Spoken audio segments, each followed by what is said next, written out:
ये शहादत गहे उल्फत में कदम रखना, ये शहादत गहे उल्फत में कदम रखना, लोग समझते हैं आसा है मुसलमान होना।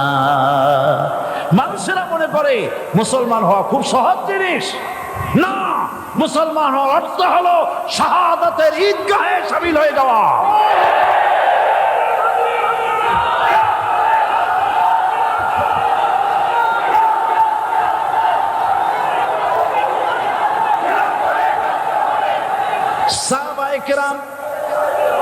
সাহাবায়ে কেরাম মার খেলেন, এবার স্বয়ং আল্লাহর নবীর গায়ে হাত তুলল।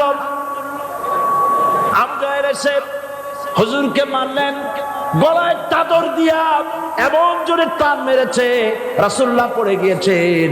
হাদিসে এসেছে হুজুরের চোখ মোবারক ঠিকরে পড়ে যেতেছে, চেহারা মোবারক লাল হয়ে গিয়েছে, জমিনের উপর আছাড় মেরে ফেলেছে।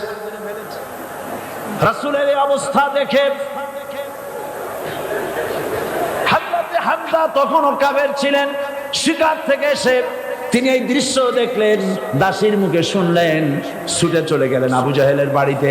যায় বলে, আবু জাহেল রে, তুই মুহাম্মদ সাল্লাল্লাহু আলাইহি ওয়াসাল্লাম মেরেছিস, বল কেন মারলি?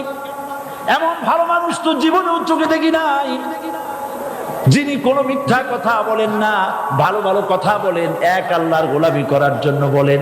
এই সব ভালো কথা বলার জন্যই তুই তারে মারলি নাকি? হে আবু জাহেল, তুই কি মনে করেছিস মুহাম্মদ সাল্লাল্লাহু আলাইহি ওয়াসাল্লাম তার পিতা আব্দুল্লাহ মারা গেছে বলে মুহাম্মদ সাল্লাল্লাহু আলাইহি ওয়াসাল্লাম এতিম হয়ে গেছে মনে করেছিস নাকি?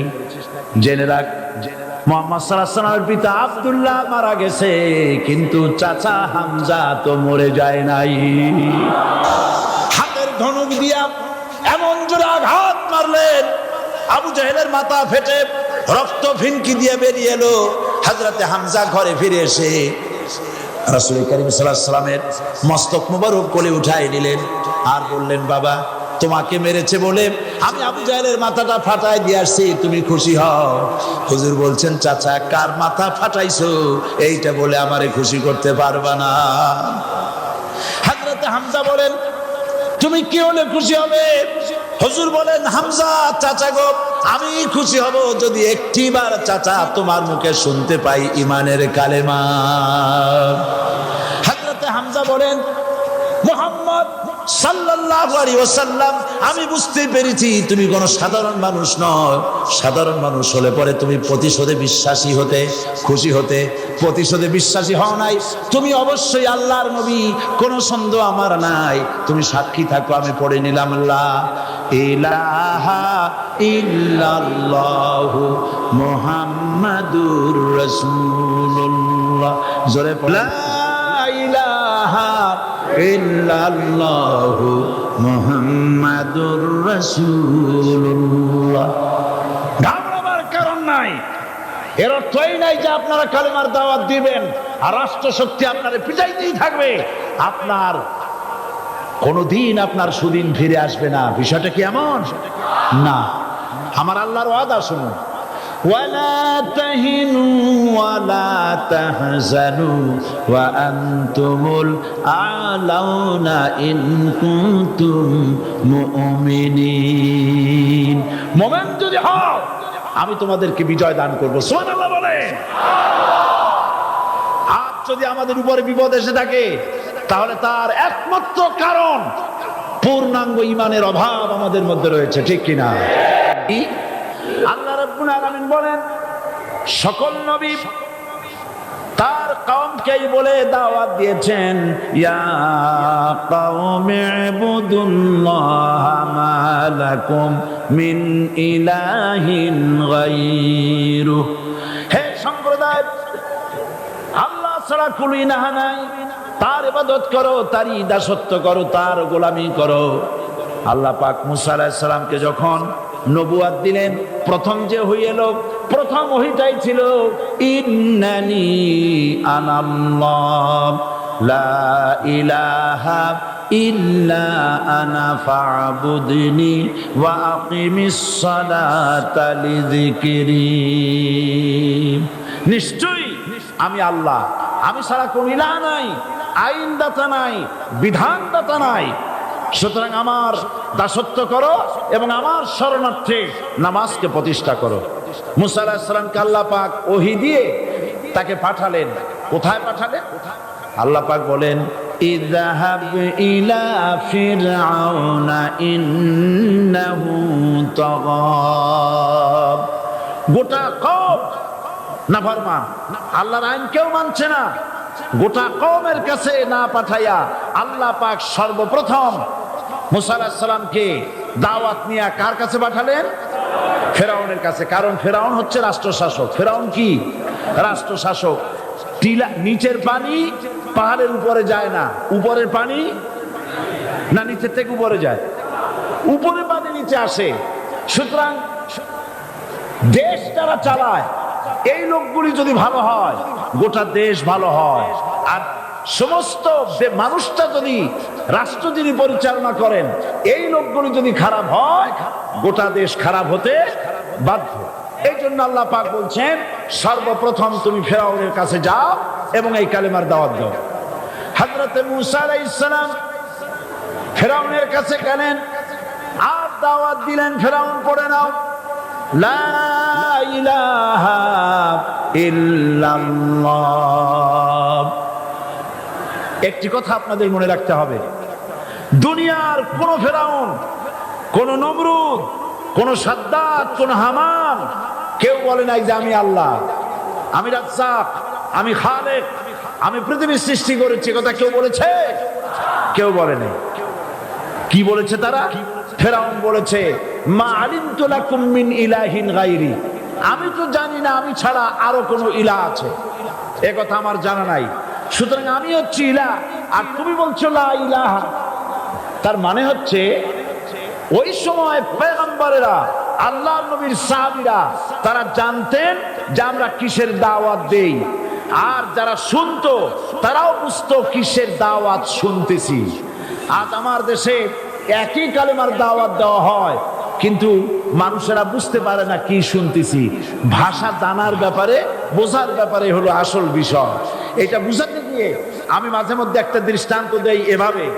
একজনের একটা রেশনের দোকান ছিল, সেই দোকানে তার একটা ময়না পাখি ছিল। আর ময়না পাখিকে কথা শেখানো যায় সেটা তো আপনারা জানেন। জি, ময়নাকে শিখাইছে যে লাইন করুন, এক এক করে আসুন। ময়না এই কথা শিখেছে। সকালবেলায় যখন রেশনের দোকানে ভিড় পড়ে গেছে, তখন ওই পাখি খাঁচার মধ্যে বসে বলছে লাইন করুন, এক এক করে আসুন। একদিন খাঁচার দরজা খোলা পেয়ে পাখি উড়ে গিয়ে গাছের ডালে বসেছে। আশেপাশে যত পাখি ছিল তারা চিন্তা করলো এই রকমের পাখি তো কখনো দেখি নাই।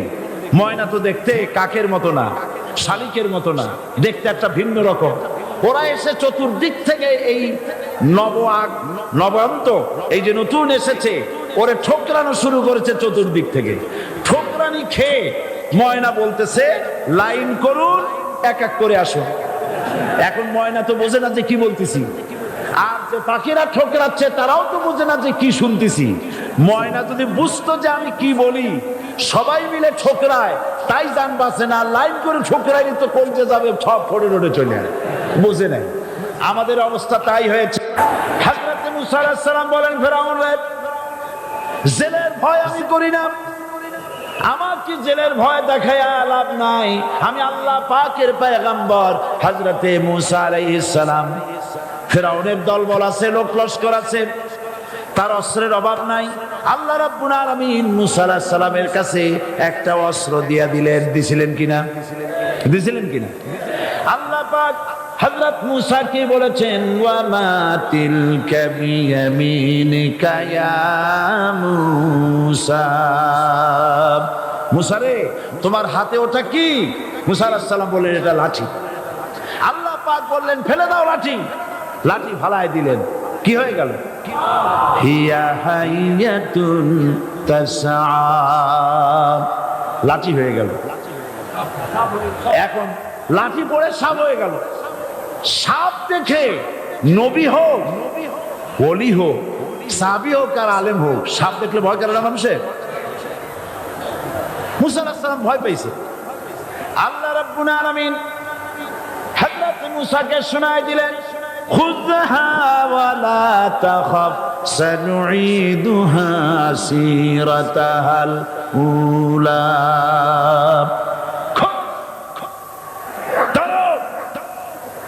লা তাখাফ, ভয় পেও না। আল্লাহ বলছেন ধরো, ভয় পেও না। ধরার সঙ্গে সঙ্গে স্বাভাবিক অবস্থায় ফিরে আসবে, আবার লাঠি হয়ে যাবে। এখন আল্লাহ বলছেন ধরো। মুসা আলাইহিস সালাম কি ভয় পাওয়া উচিত হবে? আর উচিত হবে? মুসা আলাইহিস সালাম কি ভয় পাইছিলেন?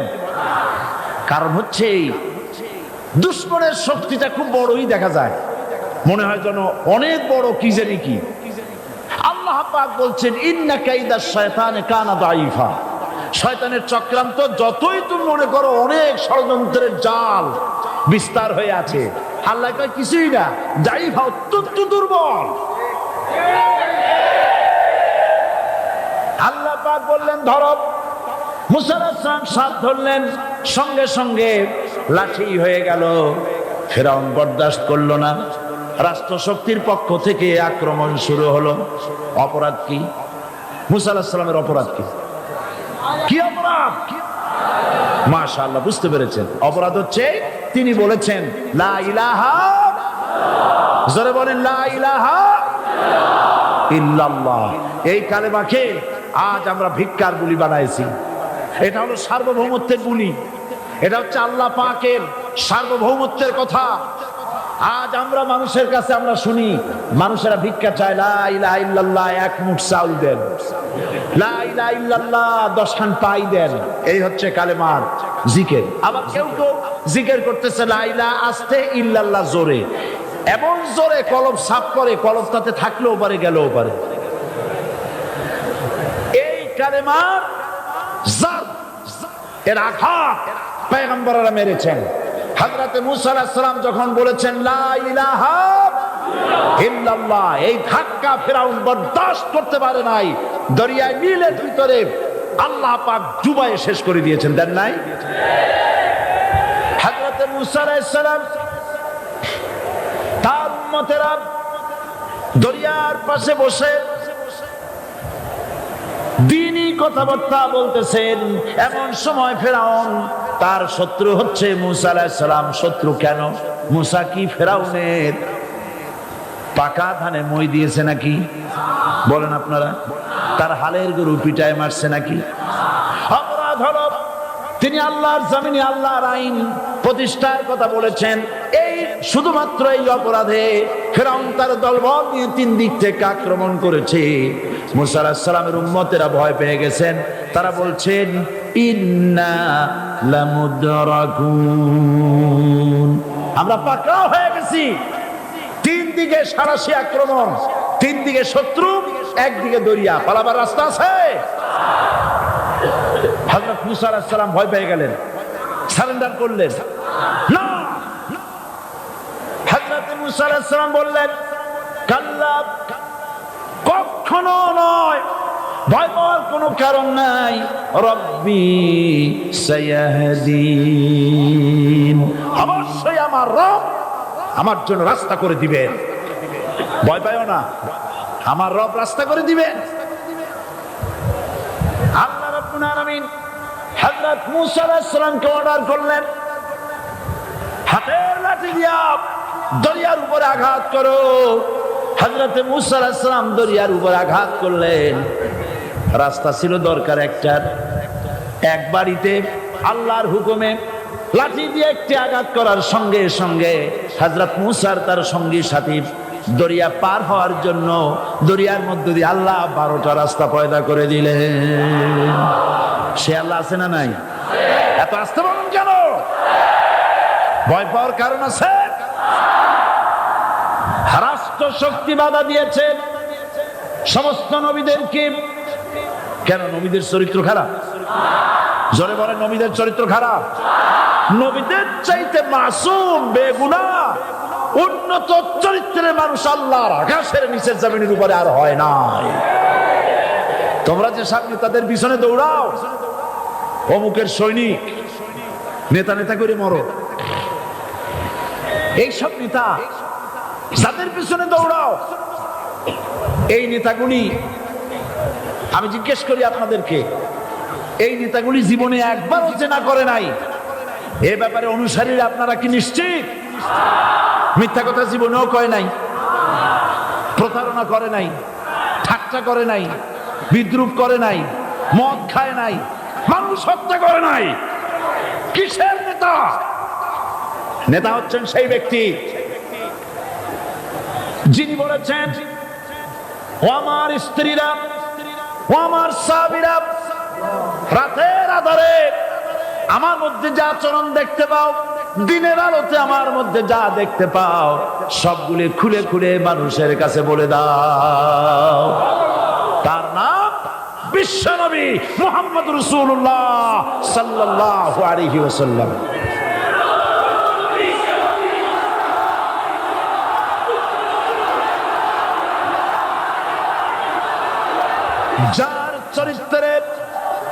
যার চরিত্রের সার্টিফিকেট আল্লাহ রাব্বুল আলামিন নিজে দিচ্ছেন, ওয়া ইন্নাকা লাআলা খুলুকিন আযীম। নবী হে, উন্নত চরিত্রের উপরে আপনি প্রতিষ্ঠিত। সুবহানাল্লাহ। কে সার্টিফিকেট দিচ্ছেন? আযীম, আযীম। জামাল নাসেরের পাঠানো সেই লোকটি জেলখানার ভিতরে দৃশ্য দেখে অবাক হয়ে ফিরে এসে বললেন, জাহাপানা, কয়েকখানার ভিতরে গিয়ে দেখলাম সৈয়দ কুতুব নামাজের ভিতরে সেজদায় পড়ে আছে, আর শিকারী পাগলা কুকুর তার পাশে বসে তাকে পাহারা দিতেছে। মৃত্যুর ভয় ইমানদারেরা করে না। তাকে বলা হয়েছিল ক্ষমা চাওয়ার জন্য, তিনি বলেছেন মাজলুমকে ক্ষমা চাইতে হবে জালেমের কাছে, এর থেকে ফাঁসি গ্রহণ করে শাহাদাতের দরজা নিয়ে হাসি মুখে আমি আমার মনিবের দরবারে খাড়া হতে চাই। এটাই হলো ঈমান। আর জামাল নাসেরকে আল্লাহ পাক ইন্তেকাম নিলেন, দুনিয়া থেকে বিদায় করে দিলেন। সম্রাট আকবর নাম শোনেন নাই? কোথাকার প্রেসিডেন্ট? ভারতবর্ষে। কত বড় নাম করা ব্যক্তি। দ্বীন ইলাহি চালু করলো, তার নামে আল্লাহু আকবার চালু করলো। আল্লাহু আকবার বলতে যেন তারে বোঝানো হয়। জিল্লে ইলাহি বলে ঘোষণা করা লাগলো তাকে। তার সামনে মাথা নত করার ব্যবস্থা করে দিল, কুর্নিশের ব্যবস্থা করে দিল। হযরত মুজাদ্দিদ আল বিসানি রাহমাতুল্লাহ আলাইহি এর বিরোধিতা করলেন। বিরোধিতা করার পরে সম্রাট জাহাঙ্গীর তার জেলের মধ্যে ঢুকাই দিল। তাকে যখন দরবারে দাওয়াত দিয়েছিল, একটা গেট বানানো যাতে করে তার মাথা নিচু করে ঢোকা লাগে। আল্লাহর মাহবুব বান্দা মুজাদ্দিদ আল বিসানি রাহমাতুল্লাহ আলাইহি তিনি মনে করলেন এখানে গেটটা নিচু করা হয়েছে যাতে করে আমি মাথা নিচু করে ঢুকি, আর এটাই সে কুর্নিশ হিসাবে ধরে নেবে।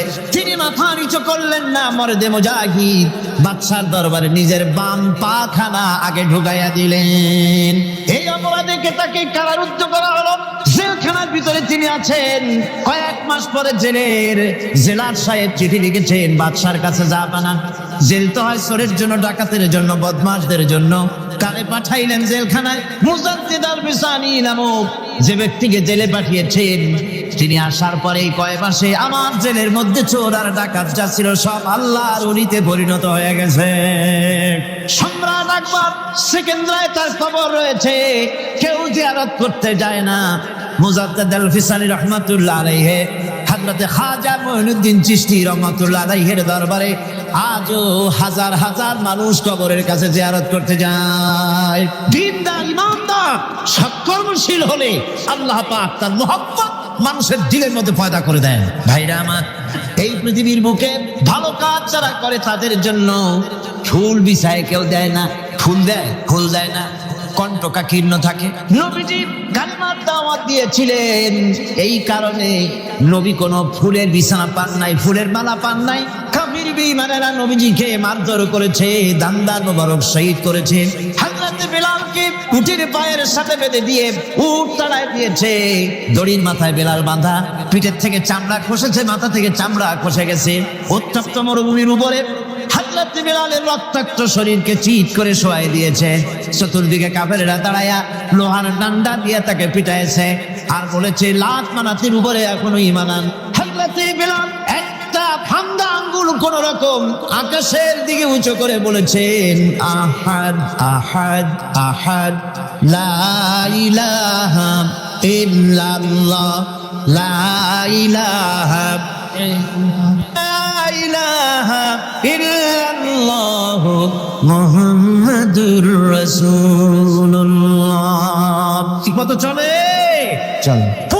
পুলিশকে যে দায়িত্ব, যে ক্ষমতা গভর্নমেন্ট দেয়, সরকারি আইনে পুলিশের যে দায়িত্ব আছে, যে পাওয়ার আছে, পুলিশ যদি তার পাওয়ারকে নির্দ্বিধায় যদি এই দায়িত্ব পালন করতে পারতো, আমি বলতে চাই গোটা দেশ একটা সুন্দর দেশে পরিণত হয়ে যেত।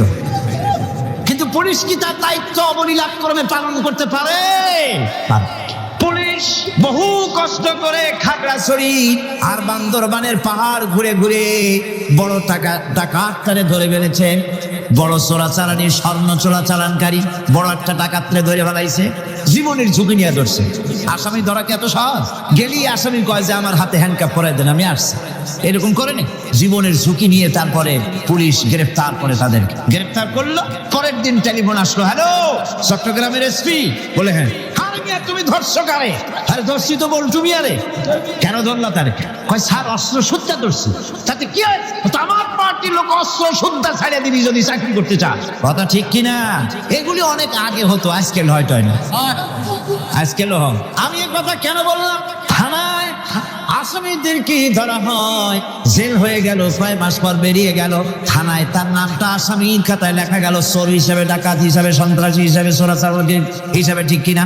আবার ধরা পড়লো, আবার নাম উঠলো, আবার ধরা পড়লো, আবার নাম উঠলো, জেল থেকে মুক্ত হলো না, ঠিকই থাকলো খাতায়। কিন্তু কোন বান্দা যদি গুনাহ করে, আল্লাহর বান্দার জন্য যে খাতা আছে, ফেরেশতারা যেটা লেখে, ওইখানে গুনার খাতায় তার নাম উঠে গেল।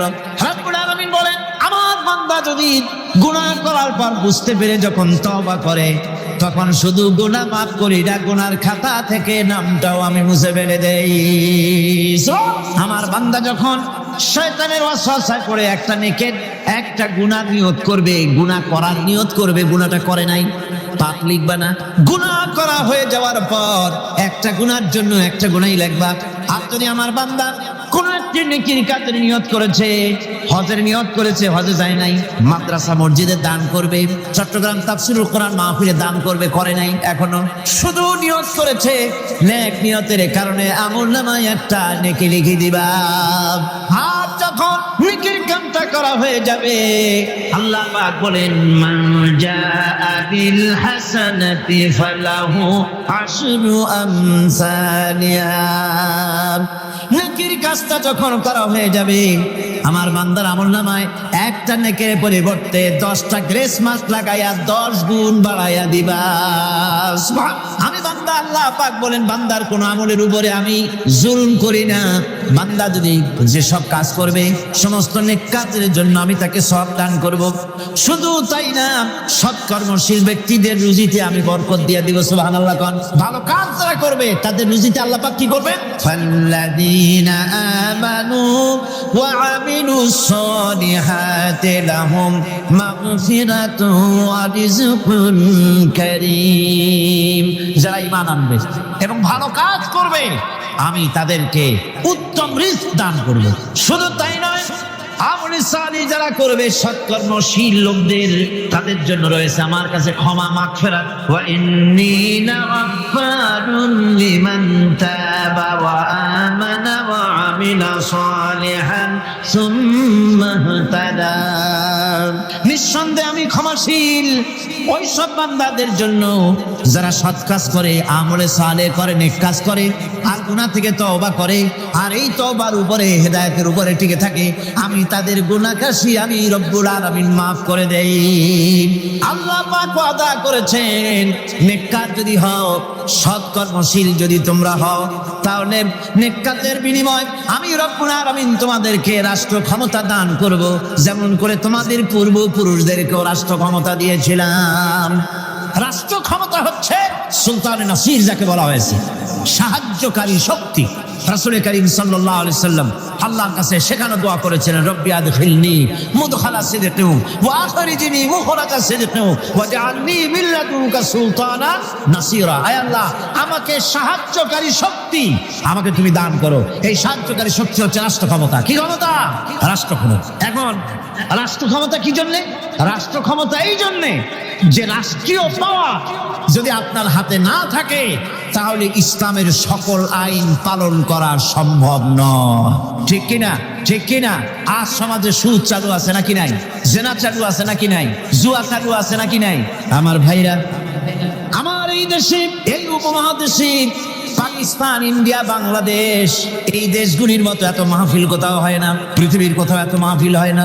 এই মাহফিলের কারণেই এই দেশের মানুষগুলি আল্লাহর মেহেরবানি মাথায় টুপে আছে, মুখে দাঁড়িয়ে আছে। অসংখ্য মসজিদ, মাদ্রাসা হয়েছে। আল্লাহর ওলিরা, বড় বড় আলেম এবং পীর বুজুর্গরা এই দেশে দ্বীনের দাওয়াত দিয়েছেন, সুদের বিরুদ্ধে কথা বলেছেন, ঘুষের বিরুদ্ধে কথা বলেছেন। কিন্তু আপনারা বলেন, এই শত শত বছর পর্যন্ত ওয়াজ নসিহত করে, পীর মুরিদি করে, আর তাফসীর করে সুদ বন্ধ হয়েছে নাকি? বোঝেন না কথা? সুদ বন্ধ হয়েছে, ঘুষ বন্ধ হয়েছে, জেনা বন্ধ হয়েছে, বেশ্যালয় বন্ধ হয়েছে। কিয়ামত পর্যন্ত এই পদ্ধতিতে হবে না। কথা বুঝে আসছে? ওয়াজ করে, তাফসীর করে যদি সুদ আর ঘুষ বন্ধ হয়ে যেত, তাহলে রাসূলুল্লাহর চাইতে বড় ওয়াজ আল্লাহর দুনিয়ায় আর নাই। তিনি ওয়াজ করে বন্ধ করে দিতেন, কিন্তু তা হয় নাই। আল্লাহর ঘরের ভিতরে 360টা মূর্তি ছিল। 13টি বছর ধরে নবুয়াতের মক্কি জিন্দেগিতে আল্লাহর নবী একটা মূর্তিকেও আল্লাহর ঘর থেকে সরাই দিতে পারেন নাই। কথা ঠিক কিনা? কিন্তু যখন মদিনা মুনাওয়ারায় গেলেন, ইসলামী রাষ্ট্র হাতে পেলেন, এবার নবীজি ইসলামী রাষ্ট্রের প্রধান, এখন তিনি প্রেসিডেন্ট। সাহাবায়ে কেরাম আমলে সালেহ করেছে, ঈমান এনেছেন, আমলে সালেহ করেছেন, বদৌলতে আল্লাহ ক্ষমতা দিয়েছেন। এবার রাষ্ট্র ক্ষমতা হাতে। রাসূলুল্লাহ মক্কা দখল করলেন, কাবার ঘরের মধ্যে প্রবেশ করলেন, হাতে একটা লাঠি ছিল, মূর্তিগুলোর মাথায় আঘাত করলেন, বললেন, জাআল হক ওয়া যাহাকাল বাতিল ইন্নাল বাতিলা কানা যাহুকা। সত্য সমাগত, মিথ্যা অপসৃত, সমস্ত মূর্তিগুলি ঘর থেকে বের করে দিলেন। আজ আর কারো ক্ষমতা নাই এই মূর্তি টিকাবার জন্য আগায় আসে, সিনা পাইতে আছে, মূর্তি ভাঙ্গেন কেন? আছে কেউ? আছে কেউ? শুধু তাই না, কাবা ঘরে ঢোকার জন্য চাবি যার কাছে থাকে, সে লোকের আজ আর টাকা লাগে নাই। এর আগে রাসূলুল্লাহ ঘরের মধ্যে ঢুকতে চাইছিলেন, ঢুকতে দেওয়া হয়নি, আরো গালাগালি দেওয়া হয়েছিল। আর আজকে চাবিওয়ালা দৌড়ে আসছে, হুজুর ঘরে ঢুকবেন না, এই নেন চাবি। আল্লাহ রাসূল চাবি নিলেন, ঘরের মধ্যে ঢুকলেন, মূর্তিগুলো ফালাই দিয়া আল্লাহর ঘরের বাইরে এসে চাবির রক্ষককে ডেকে বললেন, এই চাবি তোমার কাছে থাকবে, কোন জালেম ছাড়া তোমার কাছ থেকে এই চাবি কেউ নেবে না। রাহমাতুল লিল আলামিন, কি ব্যবহারটা! এই চাবি তোমার কাছেই থাকবে। লোকটি স্পষ্টই বুঝতে পারলো তিনি কোনো সাধারণ মানুষ নন, সাধারণ কোনো দেশ দখলকারী বাদশা নন। নিঃসন্দেহে তিনি আল্লাহর নবী। তিনি পড়ে নিলেন, লা ইলাহা ইল্লাল্লাহু মুহাম্মাদুর রাসূলুল্লাহ। আজ পর্যন্ত ওই চাবি ওই বংশের লোকের কাছেই থাকে, কারণ রাসূলুল্লাহ বলেছেন, জালেম ছাড়া এই চাবি তোমার কাছ থেকে কেউ নেবে না। এখন বাদশাও চাবি নেয় না, যেহেতু হাদিস অনুযায়ী জালেম হয়ে যাবে। রাসূলুল্লাহ ঘরে ঢুকলেন, মূর্তিগুলি ভালাই দিলেন, আর সুদ বন্ধ করে দিলেন, ঘুষ বন্ধ করে দিলেন। বাংলাদেশে কিয়ামত পর্যন্ত যদি ওয়াজ হয়, সুদ ঘুষ বন্ধ হবে না। তবে হ্যাঁ, বাংলাদেশে একটা জায়গা আছে যেখানে বসে সুদ একদিনই বন্ধ করে দেওয়া যায়। সেটা কোন জায়গা? কোন জায়গা? আপনারা খুব ভালো করে বুঝেছেন, সেটার নাম সংসদ। কিন্তু গোটা জাতির কপাল খারাপ, যারা সুদকে মায়ের সাথে জেনা করার মতো গুনাহ মনে করে, সেই লোকগুলির আধিক্য পার্লামেন্টে জাতি বানাইতে পারে নাই। যদি তা হতো, বাজেট বক্তৃতার ভেতরে আমি বলেছিলাম, স্পিকার সাহেব, এই বাজেট যারা তৈরি করেছে সরকার এবং এই বাজেট প্রস্তুতকারী, কিয়ামতের দিন অবশ্যই আল্লাহর দরবারে আসামি হবেন, কারণ পুরা বাজেট সুদ ভিত্তিক। আর সুদকে আল্লাহ পাক হারাম করে দিয়েছেন, জঘন্যতম হারাম। সুদের মধ্যে 70টি গুনাহ, তার 70 গুনাহ হলো নিজের মাকে নিকাহ করা। নাউযুবিল্লাহি মিন যালিক। ভাগ্য আমরা বদলাতে চাই, ঠিক কিনা? কিন্তু বিশ্বাস করুন, আল্লাহ রাব্বুল আলামিনের কোরআন আমার হাতে।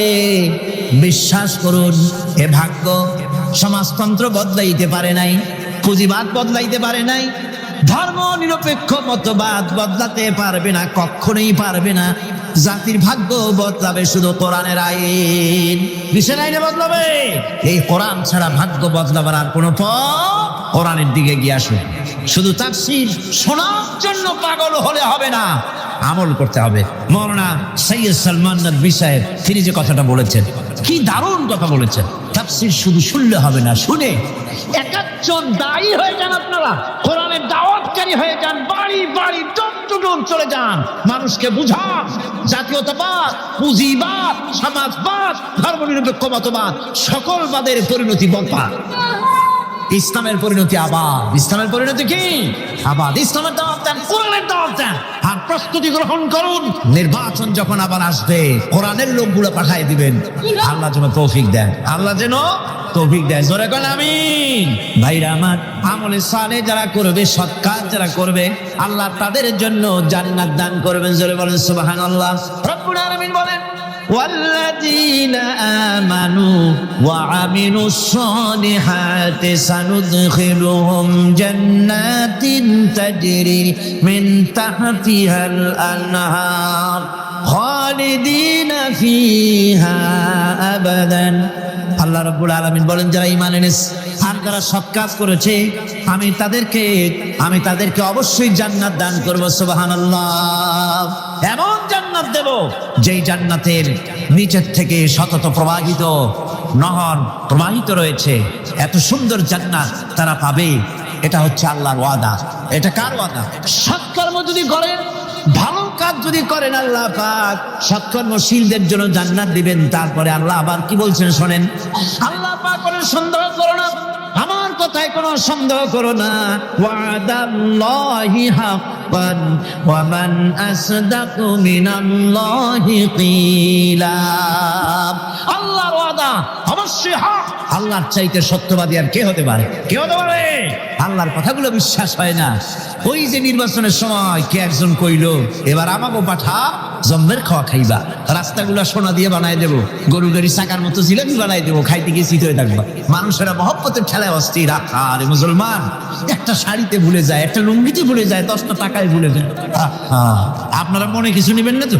একটা ছাগলও তার দাম হয় 500 টাকা, 1000 টাকা, 2000 টাকা, কিন্তু নির্বাচনের সময় আল্লাহর বান্দাদের দাম যারা ভোট দিতে যায়, এই ছাগলের সেই কমে যায়, 50 টাকা 100 টাকা বিক্রি হয়ে যায়। আপনারা কিছু মনে নিলেন না তো? রাগ করেন না, আমি দৃষ্টান্ত দেওয়ার জন্য দুঃখিত। এটা হলো বাস্তব, এটা আমাদের সমাজের বাস্তবতা। আমাদেরকে বুঝতে হবে, আমাদেরকে চিনতে হবে কার পিছনে দৌড়ায়। ওটা কি নামাজ পড়ে? ও তো আল্লাহর হক আদায় করে না, মানুষের হক আদায় করবে কিভাবে? ওর নামাজ নাই, ওর চরিত্র নাই, মদ খায়, বউ পর্দায় থাকে না, কিসের নেতা? নেতৃত্ব তো সেই দিতে পারে যার দিন আছে, ইমান আছে, চরিত্র আছে, আল্লাহরে ভয় করে। ইউসুফ আলাইহিস সালাম, জুলাইখা তাকে আটকায় ফেলেছে ঘরের মধ্যে, তালা দেওয়া, খিল দেওয়া, সিটকানি মারা, পালাবার পথ নাই, চতুর্দিকে উলঙ্গ নগ্ন চিত্র। আর এই সুন্দরী যুবতী নারী জুলাইখা তার প্রেম নিবেদন করেছে হযরত ইউসুফের কাছে। যৌবনে ভরা টকবগে যৌবনের যুবক হযরত ইউসুফ আলাইহিস সালাম, সৌন্দর্যের পিরামিড, বাঁচার কোনো পথ নাই জুলাইখার কুপ্রবৃত্তি চরিতার্থ করে দেওয়া ছাড়া। কিন্তু হযরতে ইউসুফ আলাইহিস সালাম আল্লাহ রাব্বুল আলামিনকে ডাকলেন, হতাশায় ভেঙে পড়লেন না, আল্লাহকে ভয় করলেন, আল্লাহকে ডাকলেন। আল্লাহকে ডেকে, আল্লাহকে ভয় করে তালাবদ্ধ দরজার দিকে যখন দৌড় মারলেন, রব্বুল আলামিন আপন কুদরতে দরজার তালাগুলি খুলে দিলেন। ভাইরা আমার, এভাবে করে মুমিনেরা কখনো হতাশ হয় না। ফাইন্না মাআল উসরি ইউসরা, ইন্না মাআল উসরি ইউসরা।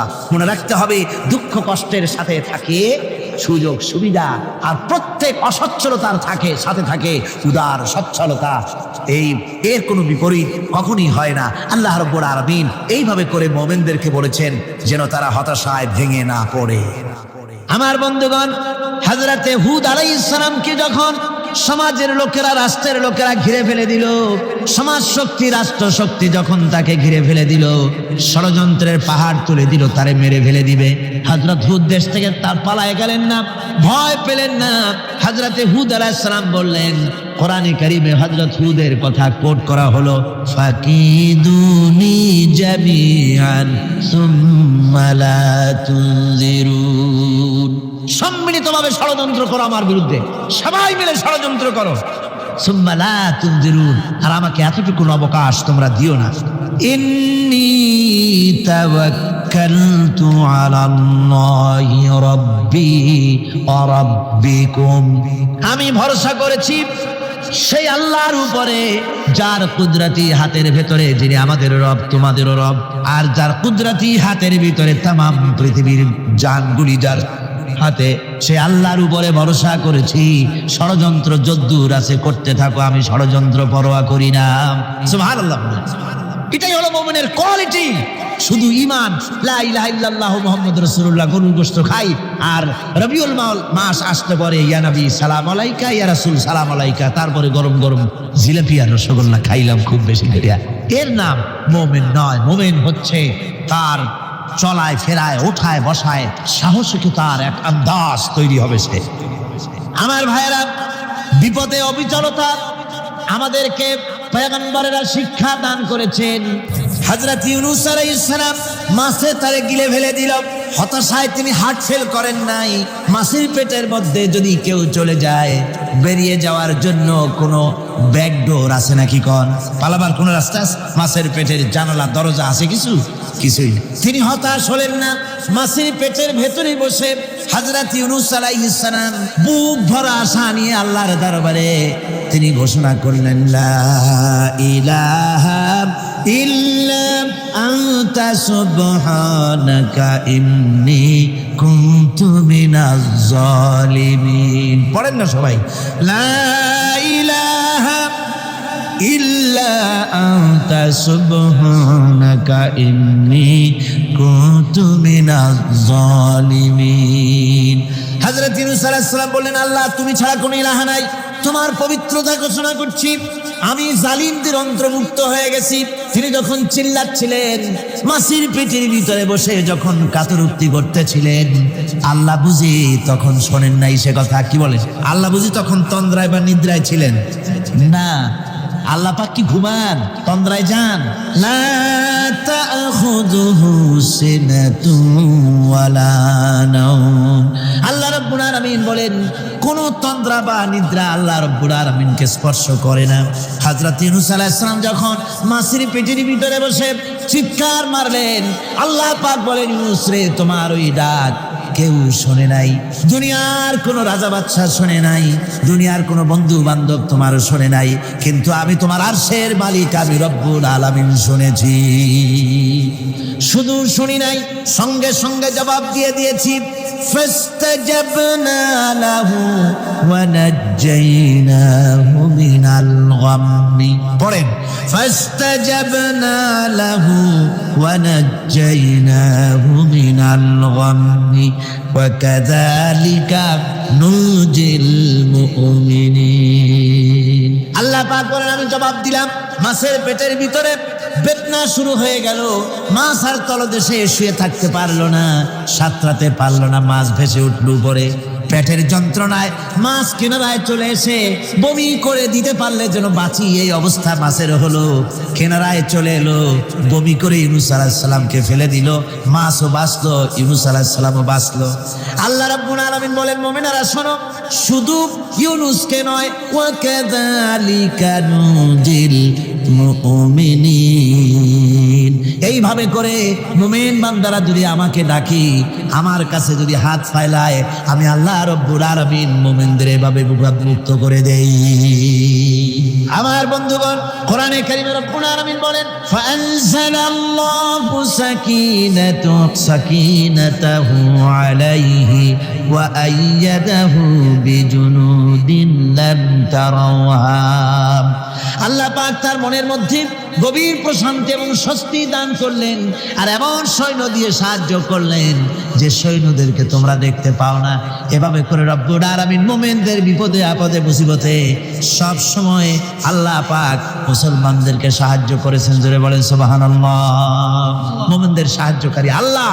তাই ইসলামী আন্দোলনের সাথে যারা আছে, যারা কর্মী, যারা নেতা, যারা মুমিন, যারা ইমানদার, মেঘের মতো প্রচন্ড কালো মেঘ হয়ে চতুর্দিক থেকে অন্ধকারের মতো সে এসেছে বিপদ, কোনো বিপদ না। আল্লাহ পাক সাহায্যকারী। কে সাহায্যকারী? জোরে বলেন, সাহায্যকারী কে? আল্লাহ সুবহানাহু ওয়া তাআলা, তিনি সাহায্য, ভয় নাই। আল্লাহ পাকের উপর ঈমান আনলে পরে কলিজার ভিতরে দুর্জয় সাহসের সৃষ্টি হয়ে যায়, কোনো ভয় অন্তঃকরণে তারা থাকে না। আল্লাহ পাক সাহায্য করেন। আর আল্লাহর উপরে ঈমান আনলে পরে রব্বুল আলামিন বলেছেন, ইয়া আইয়ুহাল্লাযীনা আমানু হাল আদুল্লুকুম আলা তিজারাতিন তুনজিকুম মিন আযাবিন আলীম। এমন একটা ব্যবসার কথা কি বলবো না, যে ব্যবসায় তোমাদেরকে জাহান্নামের আযাব থেকে বাঁচায় দেবে। তার প্রথম কাজই হলো আল্লাহর প্রতি ঈমান আনা। ঈমান আনলে পরে এই সমস্ত গুণ তৈরি হয়ে যায়। আর ঈমানে সবচাইতে উপকৃত হয় সমাজের লোকেরা, রাষ্ট্রের লোকেরা, পরিবারের লোকেরা, দেশের মানুষ উপকৃত হয় মুমিনদের দিয়ে ঈমানের কারণে। তার কারণ হলো একজন মুমিন, একজন ব্যক্তি যখন ঈমানদার হয়, মুমিন হয়ে যায়, আল্লাহর প্রতি যখন প্রগাঢ় বিশ্বাস তার এসে যায়, তখন সেই ব্যক্তি নৈতিকতার মান তার বেড়ে যায়। জোরে বলেন সুবহানাল্লাহ। নৈতিক চরিত্রের উপরে সে প্রতিষ্ঠিত হয়, সে মিথ্যা বলতে সাহস পায় না। মুমিন ব্যক্তি মিথ্যা বলতে সাহস পায়?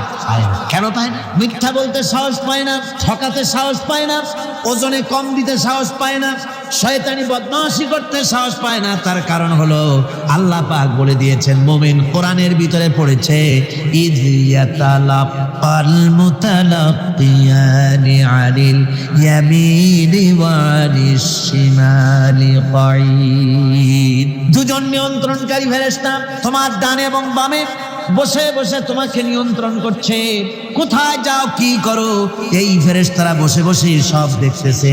মা ইয়ালফিযু মিন কাওলিন ইল্লা লাদাইহি রাকীবুন আতীদ।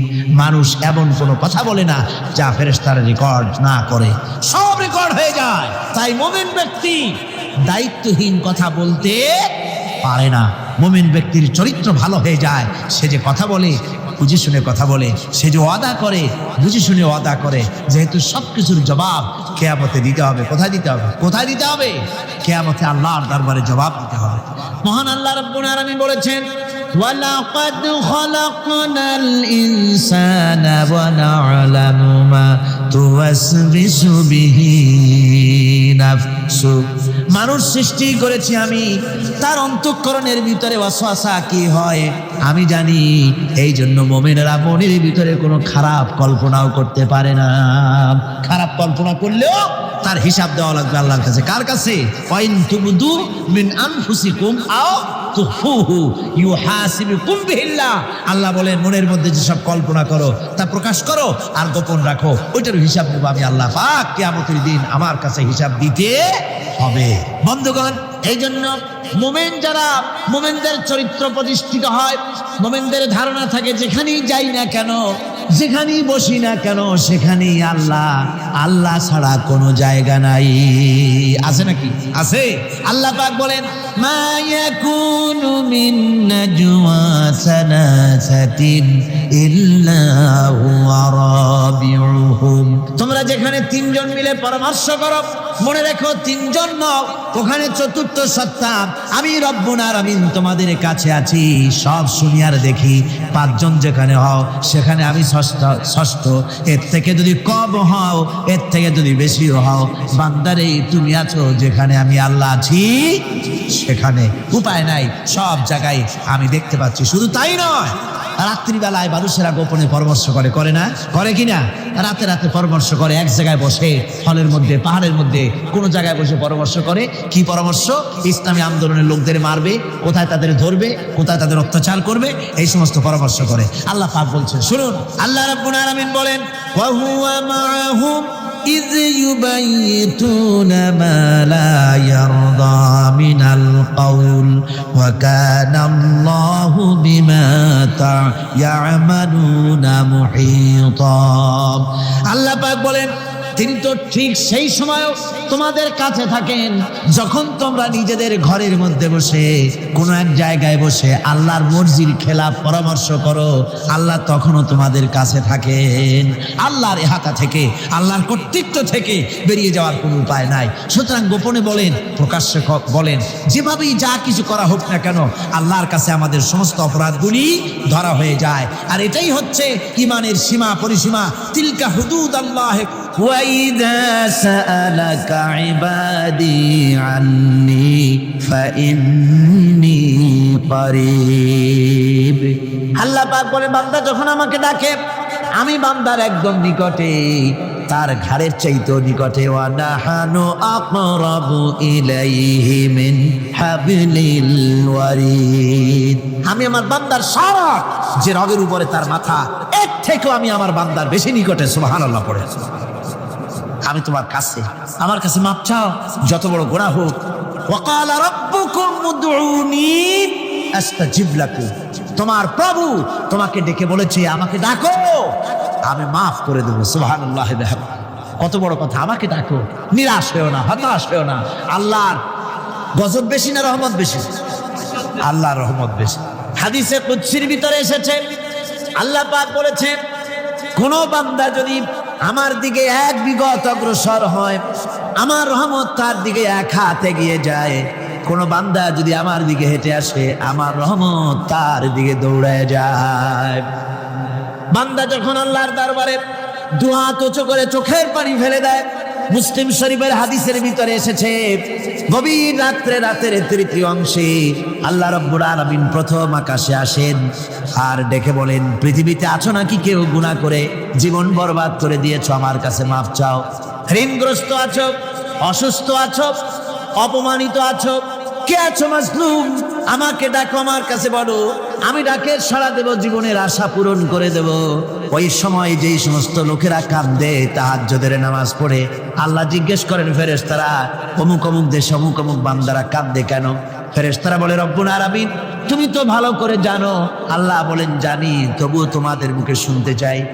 তারা বলে, রব্বুল আলামিন তোমার এই বান্দা গুনাহ করেছি, গুনার জন্য মাপ চায়, জাহান্নাম থেকে বাঁচতে চায়। আল্লাহ পাক বলেন, ফেরেশতারা আমার এই বান্দারা আমারে দেখেছে নাকি? বলে দেখে নাই। বলে আমার দোজখ দেখেছে নাকি? বলে না, তাও দেখে নাই। আমার বেহেশত দেখেছে নাকি? বলে না, তাও দেখে নাই। আল্লাহ পাক বলেন, ফেরেশতারা সাক্ষী দেখো, ওরা আমাকে দেখে নাই, আমার বেহেশত দোজখ কিছুই দেখে নাই, শুধুমাত্র আমার নবীর কথা, আমার কোরআনের কথা বিশ্বাস করে আরামের ঘুমকে হারাম করে যেভাবে তারা কাঁদতেছে, সাক্ষী থেকে যাও ফেরেশতারা, আবার রহমতের দরিয়ায় জোশ মেরেছে আমার ওই ক্রন্দনরত বান্দাগুলিকে আমি আল্লাহ মাফ করে দিলাম। সুতরাং মুমিন বান্দা যারা, আল্লাহর মুমিন বান্দা যারা, এই ঈমানের কোয়ালিটি, এটাও হতাশায় নিরাশায় ভেঙে পড়বে না। গুনাহ তো মানুষই করে, গুনাহ হয়ে গেছে, মাফ চাও। তোমার গুনাহ কদ্দুর? তোমার গুনাহ যদি হয় পাহাড় সমান, আল্লাহর রহমত আকাশ সমান। জাহান্নামের কঠিন শাস্তি থেকে বাঁচতে হলে আল্লাহর প্রতি ঈমান আনতে হবে। আর ঈমান আনলে যে কোয়ালিটিগুলি হওয়া উচিত, সেগুলি আমি আপনাদের সামনে আলোচনা করছি। এরপর আরেকটি কোয়ালিটি হবে মুমিনের, তা হলো কঠোর কঠিন বিপদে অবিচল থাকবে, বিপদে ভেঙে পড়বে না। বিপদ আপদ, শত্রুতা, ক্ষয় ক্ষতি যা কিছু হয় সবই আল্লাহর পক্ষ থেকে, এটা মেনে নিতে হবে এবং ধৈর্য ধারণ করতে হবে। বিপদ মুসিবত শুধু উম্মতের জন্য নয়, দুনিয়ার সমস্ত নবীদের বিপদ এসেছে। হয় নাই নবীদের বিপদ আসে নাই? কোরআনে কারীম থেকে শুনুন, আল্লাহ রাব্বুল আলামিন বলেন, وَكَذَلِكَ جَعَلْنَا لِكُلِّ نَبِيٍّ عَدُوًّا مِنَ الْمُجْرِمِينَ। আল্লাহ পাক বলেন, এমনি করে আমি সকল নবীদের শত্রু বানিয়ে দিয়েছি সব পাপিষ্ঠ আর অপরাধ প্রবণ লোকদেরকে। প্রত্যেক যুগে নবীদের শত্রু ছিল, প্রত্যেক যুগে নবীদের কি ছিল? শত্রু ছিল। সে শত্রু কারা ছিল? আল্লাহ পাক বলছেন, নবীদের শত্রু ছিল পাপিষ্ঠ আর অপরাধ প্রবণ লোক, এরাই ছিল নবীদের দুশমন। রাসূলগণের অবস্থা যদি এই হয়, তাহলে তার উম্মত, ওই দিনের ধারক বাহক যারা, তাদের বুঝি বিপদ আপদ হবে না নাকি? হবে কিনা? তো ইসলামের বিরোধিতা যারা করে, কোরআনের পরিভাষায় বলা হয়েছে ইসলামের দুশমন, নবীদের দুশমন। দুনিয়ার সব পাপিষ্ঠ আর অপরাধ প্রবণ লোকেরাই ইসলামের দুশমন হয়, নবীদের দুশমন হয়। আজও দেখেন, আজও তাকিয়ে দেখেন, ইসলামী আন্দোলনের বিরোধিতা যারা করে তারা পাপিষ্ঠ চরিত্রের কিনা, তাকায় দেখেন, খুঁজে দেখেন, সর্বত্র খুঁজে দেখুন, খুঁজে দেখুন।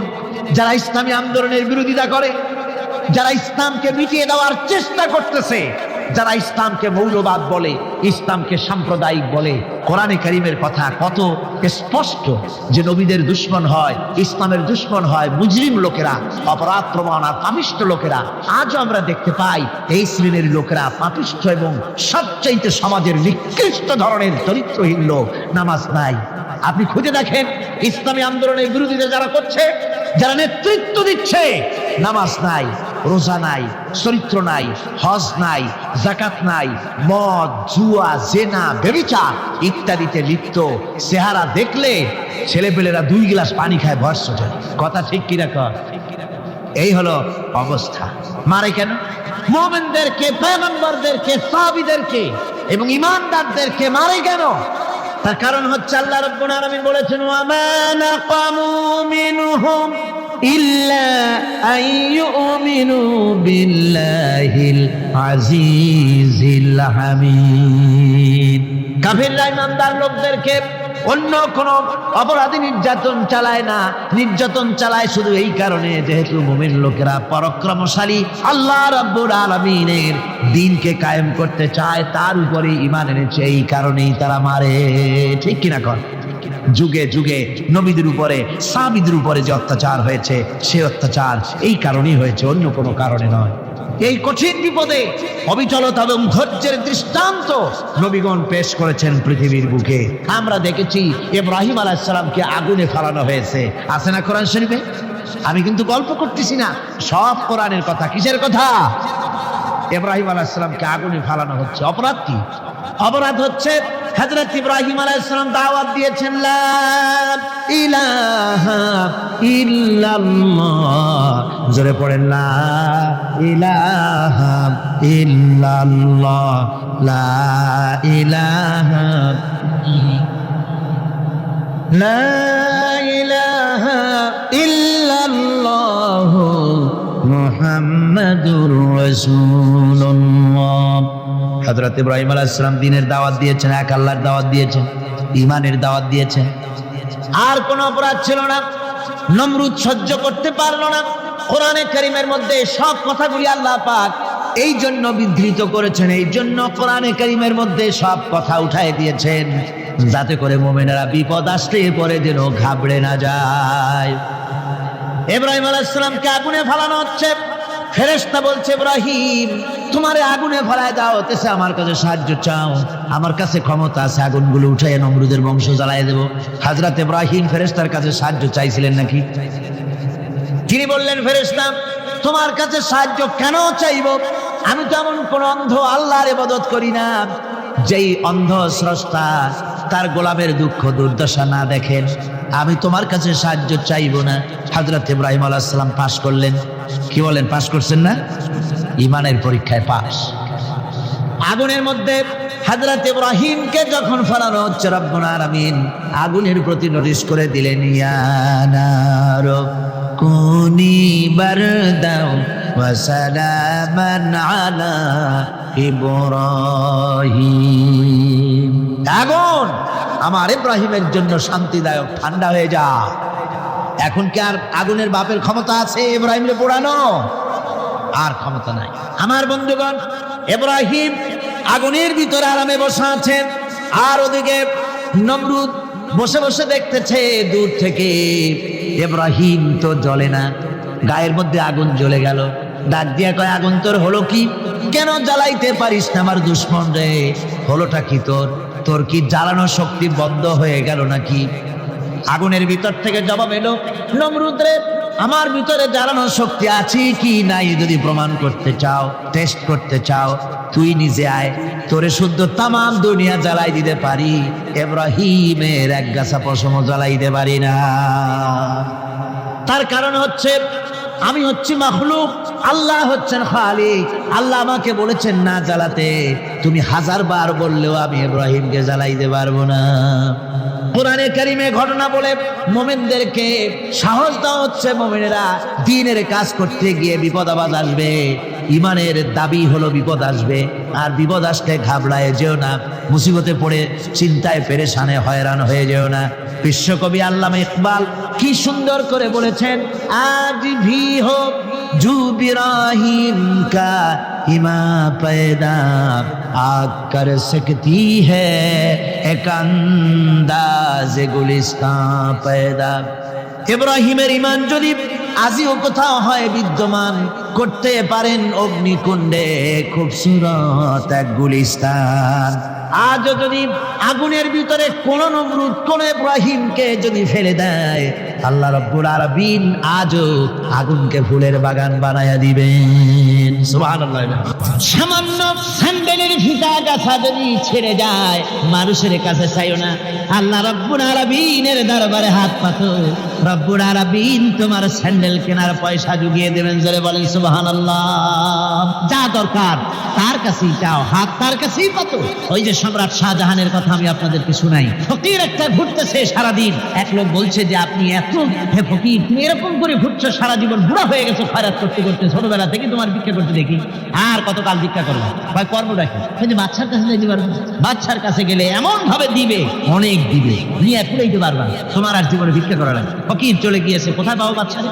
দেখো মসজিদে পাবা, এখন তুমি নামাজ। চলে গিয়েছে সেখানে, দায়া মসজিদের বারান্দায় দাঁড়ায় দেখে সম্রাট শাহজাহান হাত পেতে মোনাজাত করতেছেন, চোখের থেকে পানি পড়ে দাড়ি ভিজে ভিজে পড়ে। মোনাজাত শেষ করে বাচ্চা যখন বাইরে নেমেছেন, তখন ফকির তাকে সালাম দিয়ে চলে যাচ্ছে। বাচ্চা বলছেন, তুমি আমাকে সালাম দিয়ে চলে যাচ্ছ, তুমি তো ভিক্ষু, আমার কাছে তো সমস্ত ভিক্ষুকই আমার কাছে চায়, ভিক্ষুক তো ভালো, ধনীরাও আমার কাছে চায়, তুমি ভিক্ষুক মানুষ আমার কাছে চাইলে না, সালাম দিয়ে চলে যাও। ফকির বলতেছেন, যা পানা সত্যি কিছু চাইতে এসেছিলাম, কিন্তু আমি আপনাকে দেখার পরে আমার চিন্তার পরিবর্তন হয়ে গেছে।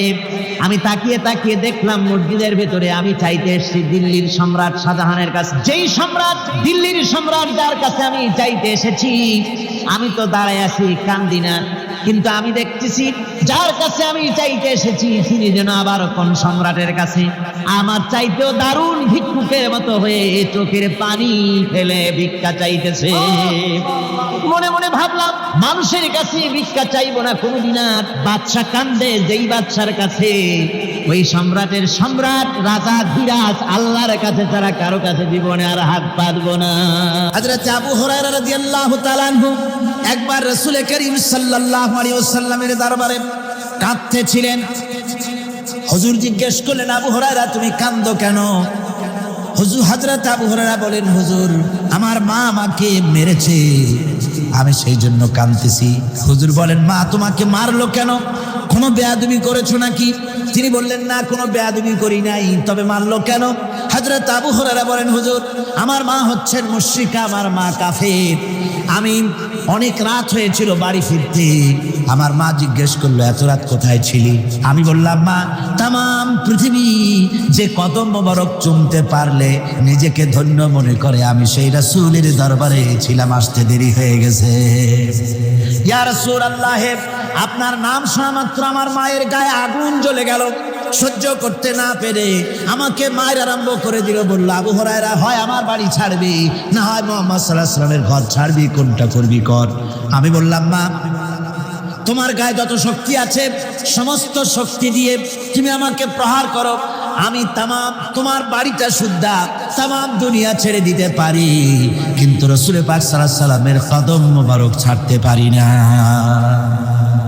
ভাইরা আমার, হযরতে আবু হুরায়রা কাঁদতেছেন। আল্লাহর নবী বলেন, তুমি কাঁদো কেন? তোমার মা তোমাকে মেরেছেন, আমি এখানে কি করব? এখানে তো আমি কোনো দখল আন্দাজ করতে পারি না, আমি কি করতে পারি?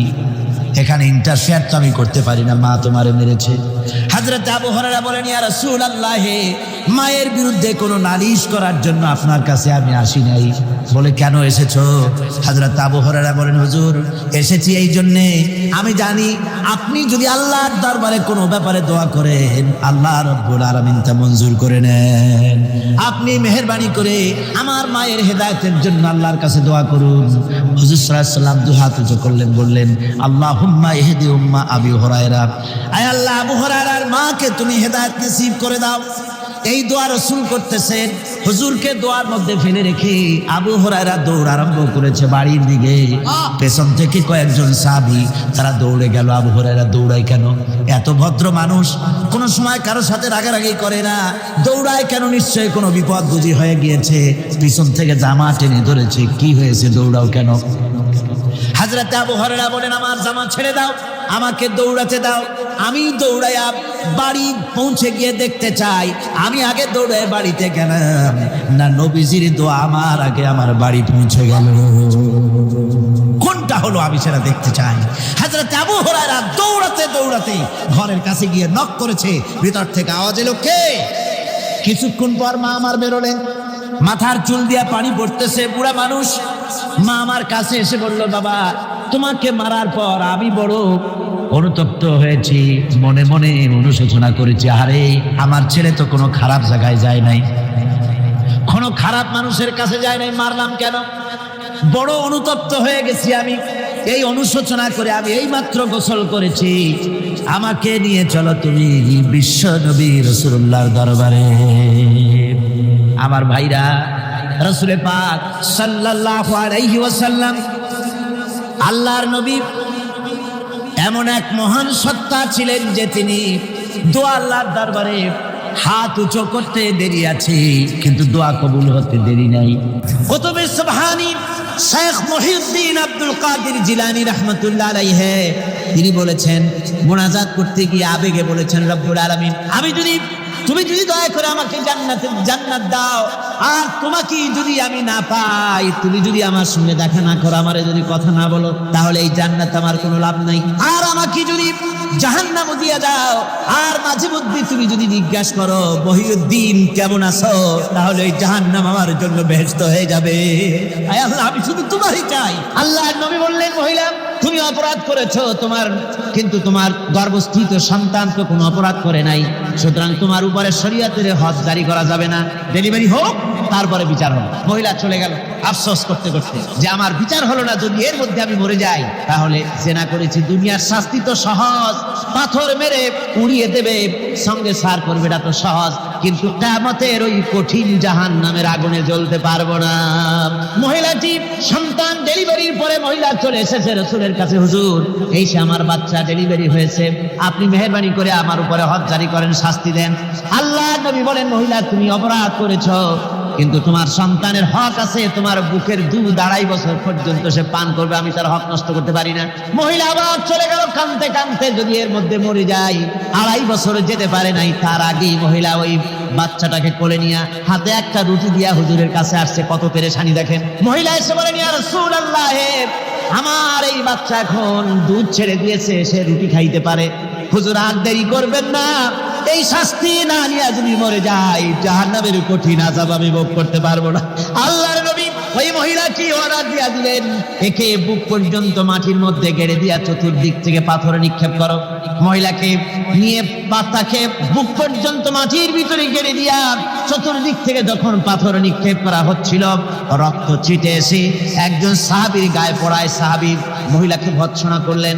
আল্লাহর নবী বললেন শুনতে পেরে, নবীজি বললেন, ও সাহাবী ভৎসনা করো না, বরং এই মহিলার তওবা আল্লাহ রাব্বুল আলামিন এমন ভাবে কবুল করেছেন, যদি সে তওবা দুনিয়ার সব মানুষকে ভাগ করে দেওয়া যায়, তাহলে সমানভাবে ভাগ করে দেওয়া যাবে। 60,000 সৈন্য তাদের অশ্ব নিয়ে, তাদের উষ্ট্র নিয়ে, তাদের মালপত্র নিয়ে, জিহাদের সামান নিয়ে শ্রাবণের খরস্রোতা নদী, উত্তাল তরঙ্গমালায় ভরা নদীর উপর থেকে এই সাহাবীরা পাড়ি দিয়ে ওপার চলে গেলেন।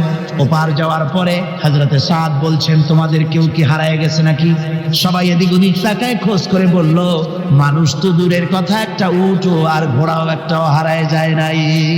একজন বলল, আমার একটা পেয়ালা, যে পেয়ালা আমি পানি পান করতাম, সেই পেয়ালাটা তুফানে ছিটকে কোথায় চলে গেছে, ওইটা হারায় গেছে। হযরতে সাদ বলেন, মুজাহিদের কোনো জিনিস দরিয়া নিতে পারে না, অবশ্যই তা ফেরত আসবে। এই কথা তিনি বলতেছিলেন, হঠাৎ করে দরিয়ার কিনারে একটা আওয়াজ হলো, দেখা গেল তুফানের ভিতরে সেই হারানো বাটিটা তাদের মধ্যে ফিরে এসেছে। আল্লাহু আকবার। মুজাহিদদেরকে সাহায্য করেন স্বয়ং আল্লাহ রাব্বুল আলামিন। আফ্রিকার জঙ্গলের কাছে ভিন্ন ইতিহাস, জঙ্গলের কাছেই মুসলমানদেরকে থাকতে দেওয়া হয়েছে। মনে করা হয়েছিল জঙ্গলের সমস্ত হিংস্র প্রাণীরা এই মুসলমানদের শেষ করে দেবে, যুদ্ধ করা রাখবেন। হযরতে সাদ সে অবস্থা বুঝতে পারলেন, তিনি একটা মঞ্চ তৈরি করলেন। সেই মঞ্চের উপরে দাঁড়ায় জঙ্গলের প্রাণীদের দিকে লক্ষ্য করে তিনি নোটিশ জারি করে দিলেন, বললেন, ইয়া আইয়াতুহাল হাশারাত ওয়াস সিবাউ নাহনু আসহাবু রাসূলুল্লাহ সাল্লাল্লাহু আলাইহি ওয়াসাল্লাম। হে জঙ্গলের হিংস্র হিংস্র প্রাণীরা, আমরা আল্লাহ রাসূলের সাহাবী, ফাইন্না নাজিলুনা ফামান ওয়াজাদনা বাদাহু কাতালনাহু, আমরা রাসূলের সাহাবী, এইখানে আল্লাহর দ্বীনকে কায়েম করার জন্য আমরা এসেছি আল্লাহর কলেমার আওয়াজ নিয়ে, আমরা এখানে রাত কাটাবো। সুতরাং এই জঙ্গলের ভিতরে হিংস্র প্রাণী যত আছো সব আমাদের এই জায়গা ছেড়ে অন্যত্র চলে যাও। আফ্রিকার জঙ্গলি মানুষেরা চিন্তা করলো, মানুষের কথা কি জঙ্গলি প্রাণীতে শোনে না, কি পাগলে কয় কি? তারা তাকায় তাকায় দেখলো হযরতে সাদের এই ঘোষণার পরে বাঘের কাতারে বাঘ, সিংহের কাতারে সিংহ, সাপের কাতারে সাপ, যার যার ডিম আর বাচ্চাগুলি মুখে কামড়াইয়া সাহাবীদের এলাকা ছেড়ে দিয়ে তারা অন্যত্র চলে গেল। আমার মুসলমান ভাইরা, এই ছিল মুসলমানদের ইতিহাস। দ্বীন প্রতিষ্ঠা করার কাজে মুসলমান এগোলে আল্লাহই মদত করেন। কে মদত করেন? একবার একজন দরবেশ সাহেব রাস্তা দিয়ে যাচ্ছেন, প্রতিমধ্যে তিনি দেখতে পেলেন নদী থেকে এক কলসি পানি নিয়ে এক যুবতী সুন্দরী মেয়ে রাস্তা বেয়ে যেতেছে। দরবেশ সাহেব দাঁড়ায় গেলেন আর ওই যুবতীর দিকে এক নজরে তাকায় আছেন, চোখে পলক দেয় না। এরপরে যুবতী থমকে দাঁড়ায় গেল। আধা বুড়া মানুষ, দাড়ি অর্ধেক পাইকে গেছে, দেখতে তো দেখায় খুব বুজুর্গ মানুষ, কিন্তু রাস্তায় আমার একা পায়া এমনি করে তাকিয়ে আছে আর চোখ দিয়েও তো পানি পড়ে। ব্যাপারটা কি? দরবেশ কাঁদে কেন? প্রতিমধ্যে আমাকে একা পেয়ে দরবেশ কাঁদে কেন, তাকিয়ে আছে কেন? মহিলার চিন্তা জাগলো। শেখ সাদী রহমাতুল্লাহ আলাইহি ঘটনা লিখেছেন, বাংলা এক কবিতার অনুবাদ করেছেন। একদা সুখদায়ক প্রমোদাবদন দর্শন করি মম ঝরিল নয়ন, হেসে কহে সেরূপসী সবিস্ময় মন, কহ দেখি মহাশয় কহ কি কারণ, বিষয়ে বিরাগী তুমি ভুবনে প্রচার, কি হেতু জন্মিল তব মানস বিকার। যুবতী মেয়েটি বলছে, ওগো দরবেশ সাহেব, হুজুর সাহেব, আমি একটা যুবতী মেয়ে লোক, রাস্তায় আমাকে একা পেয়ে আপনি আমার দিকে তাকায় আছেন আর কাঁদতেছেন। এই বৃদ্ধ বয়সে ভীমরতি হলে কেন? আমাকে দেখে কাঁদেন কেন আর এক নজরে কেন তাকায়ছেন? কারণটা কি? কি কুমতলব আছে? দরবেশ সাহেব বলছেন, হেসে কহিলাম বালে করহ শ্রবণ, নেত্র ঝরে তবু হেতু ভেব না এমন। হে রূপসী মেয়ে, তোমার জন্য আমি কান্দি, একথা একবারও চিন্তা করো না। যে শিল্পী রচিল এই সুধাংশু বদন, তাহার তরে ঝরে নেত্র নয়নে জীবন। তোমার প্রেম পাওয়ার জন্যে তোমাকে দেখে লোবাতুর এবং কামুক হয়ে তোমার দিকে তাকায় কান্দি, একবারও ভেব না। আল্লাহর কসম আমি কাঁদতেছি, তোমার এত সুন্দর স্বাস্থ্য আর চেহারা যে আল্লাহ রাব্বুল আলামিন বানায় দিলেন, না জানি সেই আল্লাহ কত সুন্দর। হযরত নূহ আলাইহিস সালামের জামানায় 40 দিনের বন্যা। এই বন্যার পরে জাহাজ যখন নেমে গেল, তখন তিনি মনে মনে ভাবলেন, আমি তো জোড়ায় জোড়ায় করে সমস্ত প্রাণীগুলি আর মানুষগুলি, কিছু কিছু মানুষ যারা ঈমান এনেছিল তাদের জাহাজে উঠাইছে, কিন্তু একটি বুড়ি আমার উপর ঈমান এনেছিল আর আমি তার ওয়াদা করেছিলাম সাথে করে নিয়ে যাব, আমি তো তার কথা ভুলে গিয়েছি। অনুশোচনা এলো। জাহাজ থেকে নেমে চতুর্দিকে লক্ষ্য করলেন, মানুষ নাই, জনপদ নাই, সব শেষ হয়ে গেছে। পাহাড় পর্বত কাঠ হয়ে পড়েছে, বিল্ডিং গুলি শেষ হয়ে গিয়েছে, কোন জনপদে কোনো প্রাণী নাই, প্রাণী বলতে কিছুই নাই। হঠাৎ দূরে দেখতেন একটা কুড়ে ঘরের মতো দেখা যায়। ভাবলেন, এত বড় বন্যার ভিতরে কুড়ে ঘর কেমনে থাকলো? আস্তে করে হেঁটে গেলেন কুড়ে ঘরের কাছে। ভেতরে মানুষ আছে বলে মনে হলো। বাইরের থেকে প্রশ্ন করলেন, ভিতরে কে? জবাব এলো, আমি এই ঘরের মালিক, আমি এক বুড়ি বিধবা এক মহিলা। আপনি কে? তিনি বললেন, আমি হচ্ছি এই জামানার পয়গম্বর হযরত নূহ আলাইহিস সালাম। বুড়ি বলছেন, আমারও ধারণা তাই। আপনি আমাকে ওয়াদা করেছিলেন বন্যা হলে পরে, বন্যার আভার যখন আপনি পাবেন, আমাকে আপনি সাথে করে জাহাজে উঠায় দিয়ে দিবেন। আমার মনে হয় বন্যা কবে হবে সেই খবর দেওয়ার জন্য আপনি এসেছেন। হযরত নূহ আলাইহিস সালাম সিজদায় পড়ে কাঁদতে লাগলেন, বললেন, রব্বুল আলামিন, তোমার কুদরত বোঝার ক্ষমতা আমার নাই। 40 দিন পর্যন্ত পানির ভিতরে মানুষ কেমনে জীবিত রইল? আল্লাহ পাক শোনালেন, রোরে বিপদ যখন এলো, তুমি তোমার উম্মতকে ভুলে যেতে পেরেছো, ভুলে গিয়েছো, কিন্তু আমি রব্বুল আলামিন রহমানুর রহিম, আমি আমার বান্দিরে ভুলি নাই। পানির স্রষ্টা আল্লাহ, পানির ভিতরে তিনি বাঁচাতে পারেন, আবার তিনি আগুনের ভিতরে বাঁচাতে পারেন, সব কিছু করতে পারেন, সমস্ত ক্ষমতা আল্লাহ পাকের। মুনাফিক, তুমি কাকে ভয় দেখাতেছ? তোমার তরবারি এই সমাজের কিছু কাফেরেরা ভয় করতে পারে। তুমি কি আমারে চেনো নাকি? তুমি কারে ভয় দেখাও? তামাম পৃথিবীর সমস্ত কাফেরদের উপরে আল্লাহ রাব্বুল আলামিন আমাকে বাঘ বানায় পাঠিয়েছেন। তরবারি দিয়ে প্রমাণ হবে। মুনাফিক বলে তুমি আঘাত করো, কয় না, আক্রান্ত হলে পরে তারপরেই জবাব দেব। এরপরে মুনাফিক আঘাত হানতে লাগলো। হযরত আলী সমস্ত রণকৌশল দিয়ে আঘাত করে তিনি ফিরিয়ে দিতে লাগলেন। এরপরে হযরত আলী বলছেন, মুনাফিক এবার তৈরি হও আমার আঘাত সহ্য করার জন্য। হযরত আলী জুলফিকার তুলে আঘাত করলেন। এক আঘাতেই দেখা গেল মুনাফিকের মাথা থেকে শুরু করে শরীর টুকরা হয়ে গিয়া হযরত আলীর তরবারির মুঠা পর্যন্ত মাটির ভিতরে গেড়ে গিয়েছে। দুর্গদখল হয়ে গেল। পরের দিন আল্লাহর নবী বলেন, আলী শুনতে পেলাম তোমার ঢাল ভেঙে গিয়েছিল, তারপরে তুমি যুদ্ধ করলে কি দিয়ে? হযরত আলী বলেন, হুজুর কাবুস দুর্গের ওই কবাটটা, লোহার কবাটটা বাম হাতে নিয়া আর ডান হাতে তরবারি নিয়ে লড়াই করেছি। হুজুর বলেন, কি করে মানুষ কেমনে এত বড় দুর্গের লোহার কবাট হাতে নিয়ে যুদ্ধ করে? একটু দেখাও তো দেখি। হযরত আলী গতকালকের মতো বাম হাত দিয়ে ধরেছেন, নাড়াতে পারেন না।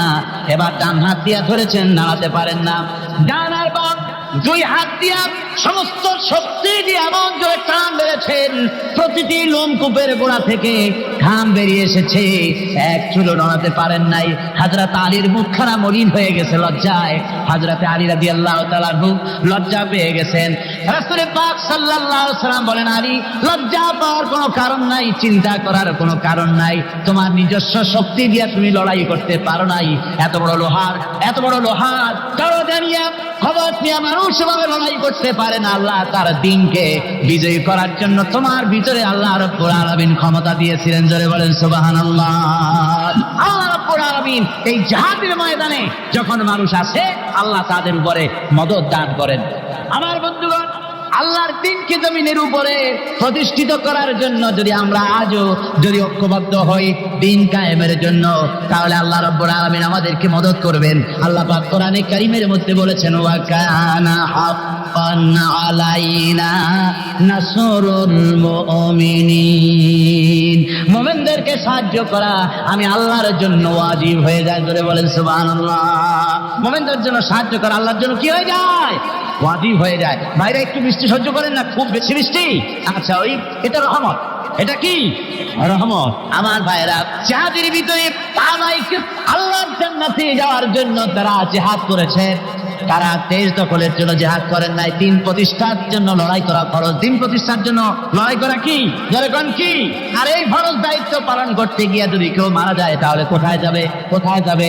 ওই শাহাদাতের মত হচ্ছে একটা সেতু, একটা ব্রিজ, একটা সাঁকো। এপারে দুনিয়া, ওপারে আল্লাহর জান্নাতুল ফেরদাউস। জোরে বলেন সুবহানাল্লাহ। এই জন্য হযরত ওমর ফারুক রাদিয়াল্লাহু তাআলা সব সময় দোয়া করতেন, আল্লাহুম্মা রযুকনি শাহাদাতান ফি সাবিলিক ওয়াজআল মাউতি ফি বালাদি রাসূলিক। আল্লাহ রাব্বুল আলামিন, আমাকে রাসূলের শহরে পৌঁছাও আর আমাকে তোমার দ্বীনের রাস্তায় শাহাদাত মঞ্জুর করো। জোরে বলেন আমিন। এটা আমাদের দোয়া, আমারও দোয়া, আমার সারা জীবনের স্বপ্ন, সারা জীবনের স্বাদ আল্লাহ যেন শাহাদাতের মওত নসিব করে দেন। জোরে বলেন আমিন। এর থেকে উন্নত মানের মওত আর নাই। ওই প্যারালাইসিস হয়ে বিছানায় পড়ে তড়পায় মরার কোনো দাম নাই।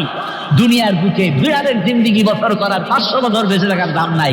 সিংহের মতো 1 সেকেন্ড বেঁচে থাকার দাম আছে, ঠিক কিনা? আর মওত, প্লীহা, যকৃত, typhoid, paralysis, diabetes, heart attack, kidney পচে যাওয়া, হাবিজাবি মওতের চাইতে আল্লাহ রাস্তায় জিহাদ করে শাহাদাতের মওত সর্বশ্রেষ্ঠ মওত। জোরে বলেন সুবহানাল্লাহ। আমার ভাইরা, রাসূল পাক সাল্লাল্লাহু আলাইহি ওয়াসাল্লাম তিনি মদিনা মুনাওয়ারায় এসে প্রথম যে জিহাদের সম্মুখীন হলেন, ওইটার নাম কি? কোন জিহাদ? বদর। কোন জিহাদ? বদরের জিহাদ। সেই বদরের মাঠে জিহাদের জন্য রাসূল সাহাবীদেরকে তৈরি করতেছেন। তো আপনারা চিন্তা করেন বিষয়টা, জিহাদ করতে হবে। এই বদরে সাহাবীরা জিহাদ করবে কাদের বিরুদ্ধে? নিজের বাপের বিরুদ্ধে। রাসূল পাক খুব চিন্তিত হলেন, যে সাহাবীদেরকে কিভাবে উদ্বুদ্ধ করা যায়। হুজুর জিহাদের কথাই বলতেছেন যে এখন বদরে আমাদের টিকে থাকার প্রশ্ন, এইটা মুসলমানদের টিকে থাকার প্রশ্ন, বদরের যুদ্ধ, বদরের এই জিহাদটা। হুজুর যখন এগুলি বলতেছেন, হযরত মিকদাদ রাদিয়াল্লাহু তাআলা আনহু রাসূলের একজন জলিলুল কদর সাহাবী, তিনি দাঁড়িয়ে বলছেন, হে আল্লাহর রাসূল, কেন আপনি চিন্তা করছেন? ইমজি বিনা ইয়া রাসূলুল্লাহ হাইসুমা তাশা, হে আল্লাহর রাসূল, আপনি আমাদেরকে নিয়ে চলুন যেদিকে আপনার খুশি। হাইসুমা আমারাকাল্লাহ, যেদিকে আল্লাহ আপনাকে নির্দেশ করেন সেদিকে আমাদের নিয়ে আপনি সেদিকেই চলুন। ইন্না লা নাকুলু লাকা কামা ক্বালা বানু ইসরাঈল লিমূসা আলাইহিস সালাম, ইযহাব আনতা ওয়া রাব্বুকা ফাকাতিলা ইন্না হাহুনা কায়িদুন। বুখারী শরীফের হাদিস। হযরত মিকদাদ রাদিয়াল্লাহু তাআলা আনহু বলছেন, হে আল্লাহর রাসূল, আপনি আমাদের নিয়ে চলুন, আল্লাহ যেদিকে আপনাকে আমাদের নিয়ে যেতে বলেন সেই দিকে নিয়ে যান। আমরা মুসা আলাইহিস সালামের উম্মতের মতো বলবো না যে হে মুসা আপনি আর আপনার আল্লাহ দুজন গিয়া যুদ্ধ করেন, আমরা এখানে বসে থাকি, এমন কথা আমরা বলবো না। বাল ইযহাব আনতা ওয়া রাব্বুকা ফাকাতিলা ইন্না মাআকুমা মুকাতিলুন। ও নবী, বরং আমরা বলবো আপনি চলুন আমাদের নিয়ে, আপনি এবং আপনার আল্লাহ চলুন জিহাদের ময়দানে, আমরা আপনার সঙ্গে জিহাদ করব, লড়াই করব সেই পর্যন্ত। মাদামাত মিন্না মাদামাত আইনুম মিন্না তাতাররাব, যতক্ষণ পর্যন্ত আমাদের একটা চক্ষুর পলক পড়ে, যতক্ষণ পর্যন্ত একটা চোখের পাতা নড়ে, ততক্ষণ পর্যন্ত আমরা কাফেরদের বিরুদ্ধে লড়ব। সুবহানাল্লাহ বিহামদিহি, যতক্ষণ চোখের পাতা নড়ে ততক্ষণ পর্যন্ত লড়বো, নিয়ে চলুন আমাদের। হুজুর খুব খুশি হলেন। আহারে, রাসূল পাক সাল্লাল্লাহু আলাইহি ওয়াসাল্লাম দারুণ ভাবে খুশি হয়ে গেলেন। হুজুর বললেন, ও সাহাবীরা, তোমাদের মানসিক অবস্থা যখন এই, কুমু বিনা ইলা জান্নাতিন, চলো আমার সাথে বেহেশতের দিকে। সুবহানাল্লাহ, সবাই বলেন সুবহানাল্লাহ। কুমু বিনা ইলা জান্নাতিন আরদুহা কাআরদিস সামাওয়াতি ওয়াল আরদ, সেই বেহেশতের দিকে চলো যে বেহেশতের বিশালতা প্রশস্ততা এই পৃথিবী এবং আকাশের চাইতে অনেক বড়, সেই বেহেশতের দিকে চলো। ফাকামা উমাইর বিন হামাম ওয়া কানা ইয়াকুলুত তামার, হযরত উমাইর বিন হামাম এক যুবক, তিনি দাঁড়িয়ে গেলেন। আমার মুসলমান ভাইরা, যুবকদের অবদান কিন্তু ইসলামে সব চাইতে বেশি। যেরকম সুবহানাল্লাহ, কাদের অবদান বেশি? সর্বপ্রথম ইসলাম কবুল করেছে কারা? যুবকরা। হযরত আবু বকর, হযরত ওমর রাদিয়াল্লাহু তাআলা আনহু, তাদের বয়স যুবক বয়স, যুবক বয়সে তারা ইসলাম কবুল করেছেন। হযরত আলী যুবক ছিলেন, এই জন্য যুবকদের ইবাদতের সব বেশি। রাসূল পাক বলেছেন, কিয়ামতের ময়দানে সাত, যেদিন কোনো ছায়া থাকবে না আরশে আজিমের নিচে, সব শ্রেণীর লোকেরা ছায়া পাবে। তার মধ্যে এক শ্রেণী হচ্ছে ওয়াশাবুন নাশাফি ইবাদাতিল্লাহ, ওই যুবকেরা যারা নাকি রাত গুজরান করে, রাত কাটায় আল্লাহর ইবাদতে, রাত জাগে আল্লাহর ইবাদত করে। জোরে বল সুবহানাল্লাহ। বুড়োদের একবার আল্লাহ বলা আর এক যুবকের একবার আল্লাহ বলা, বৃদ্ধের সারা সপ্তাহ তাহাজ্জুদ পড়া আর যুবকের এক রাতের তাহাজ্জুদ পড়া, মনে হয় তার থেকেও বেশি। সুবহানাল্লাহ। তাই বলে বৃদ্ধ যারা, তারা কিন্তু হতাশ হবেন না, ওই যৌবনকাল আপনিও বেরিয়ে এসছেন, ঠিক না?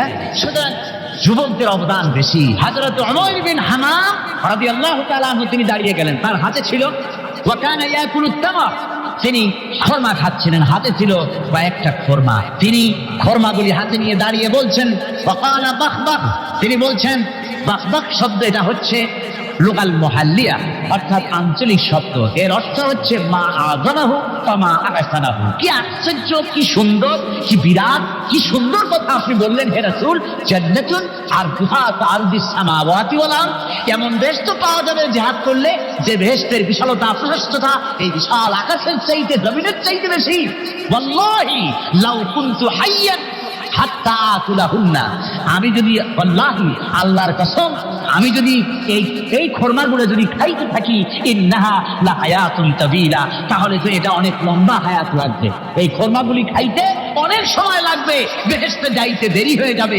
সুতরাং এই খরমা তো আর খাওয়া যাবে না। ফারগাবিহিন না, হাতের খরমাগুলি সব ফেলে দিয়ে জিহাদের ময়দানে লাফায় পড়লেন। অনেকগুলি কাফেরকে জাহান্নামের ভাতে উতরায় দিয়া হযরত ওমর নিজেও শাহাদাত বরণ করলেন। জিহাদের শেষে জিহাদের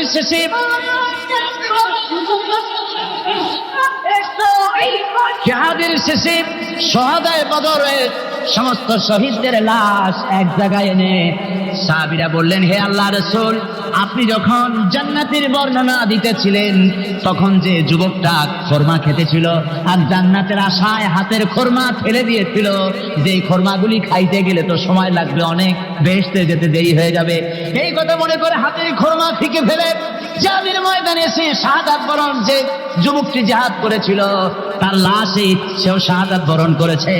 রাসূলের পাক হযরত ওমরের চেহারার দিকে লক্ষ্য করে তার দিকে অঙ্গুলি সংকেত করে হুজুর বলছেন, ইন্নাকা মিন আহলিহা। ওমরের, যে বেহেশতের জন্য তুমি খোরমা খাওয়ার ধৈর্য ধরতে পারো নাই, আমি নবী সাক্ষী দিচ্ছি তুমি সেই জান্নাতের অধিবাসী। আমার ভাইরা, ওই জান্নাতে যাওয়ার জন্য, আল্লাহ দ্বীনকে প্রতিষ্ঠার জন্য আমাদেরকে ঐক্যবদ্ধ হতে হবে। আল্লাহ দ্বীনের জন্য, আল্লাহ নবীর যে আদর্শ, সে আদর্শ প্রতিষ্ঠার জন্য এগিয়ে আসতে হবে। যদি আমরা তা করতে পারি, আমরা সংখ্যায় কত, আমাদের অস্ত্র আছে কি নাই, আমাদের জনবল কত, আমাদের সৈন্যবল কত, এগুলি প্রশ্ন না। প্রশ্ন হচ্ছে ওয়ালা তাহিনু ওয়ালা তাহসানু ওয়া আনতুমুল আলাউনা ইন কুনতুম মুমিনিন।